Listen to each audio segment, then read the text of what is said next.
Banas medical college અને research institute Palanpur દ્વારા 1 મહિના દરમિયાન હાઇપરટેન્શન જનજાગૃતિ કાર્યક્રમોનું આયોજન સફળતાપૂર્વક પૂર્ણ કરાયું હતું.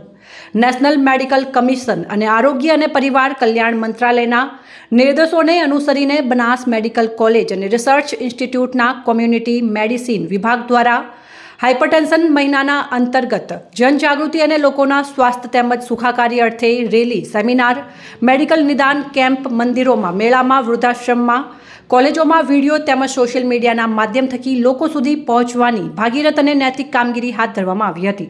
આ પહેલનો ઉદ્દેશ્ય જનજાગૃતતા વધારવા, સ્ક્રીનિંગ હાથ ધરવા અને હાઇપરટેન્શન સામે લડવા માટે સમુદાયને શિક્ષિત કરવાનો હતો. અને આ કાર્યક્રમ અંતર્ગત બનાસ મેડિકલ કોલેજના વિદ્યાર્થીઓ દ્વારા 15,000થી વધારે જેટલા લોકોને બનાસ મેડિકલ કોલેજમાં અભ્યાસ કરતા વિદ્યાર્થીઓ દ્વારા rangoli, posters, short film, slogan, memes અને સેલ્ફી બૂથ બનાવીને તંદુરસ્ત જીવનશૈલીથી લોકોને માહિતગાર કરવાનો પ્રયત્ન કરવામાં આવ્યો હતો.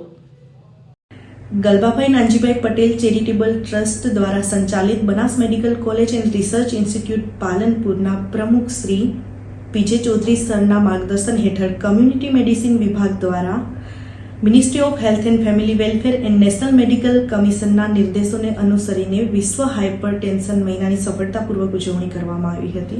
આ પહેલનો હેતુ હાઇપરટેન્શન વિશે લોકોમાં જાગૃતતા ફેલાવવા, હાઇપરટેન્શનનું સ્ક્રીનિંગ કરવા અને હાઇપરટેન્શન સામે લડવા માટે કમ્યુનિટીને જાગૃત કરવાનો છે. સમગ્ર મહિના દરમિયાન વિવિધ પ્રવૃત્તિઓનું આયોજન કરવામાં આવ્યું હતું. અનેક mobile blood pressure screening camps યોજવામાં આવ્યા હતા અને સગર્ભા માતાઓ, વૃદ્ધો અને સહરોગોથી પીડિત વ્યક્તિઓ પર વિશેષ ધ્યાન આપવામાં આવ્યું હતું. આ ઉપરાંત રેલીઓ, દર્દીઓનું ટેલિફોનિક કાઉન્સેલિંગ અને દર્દીઓના ઘરે ઘરે વિઝિટ કરીને હાઇપરટેન્શન વિશે માહિતગાર કરાયા હતા.